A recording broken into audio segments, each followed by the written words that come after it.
সমন্বয়ক রফি মালটারে তো ছিলেন না? হা, এই মালটা। সে আবার সরকারে বলে বিভিন্ন জায়গায় ফ্যাসিস্ট সরকারের আমলের মানুষরা ঘাপটি বেড়ে আছে।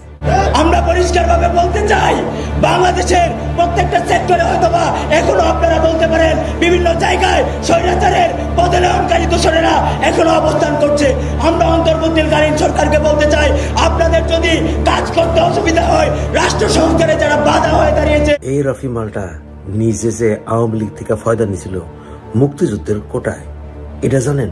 এই রফি মালটার নানা নাকি মুক্তিযোদ্ধা ছিল।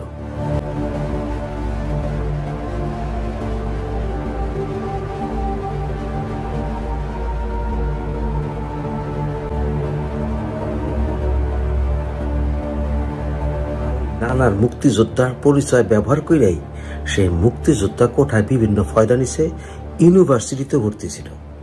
এই পোলায় 6 সেপ্টেম্বর হঠাৎ করেই 018 কোডে, অর্থাৎ যেখানে কিনা চাকরি দেহা ট্যাক্স পেয়ার হইতে হয়, ওই চাকরি দেহা ট্যাক্স পেয়ার হয়েছে। হঠাৎ করে চাকরি করতে গেল, হঠাৎ করে মাল পানি করতে আসা শুরু হইল। কে তার নিয়োগদাতা জানা দরকার না? জানা দরকার।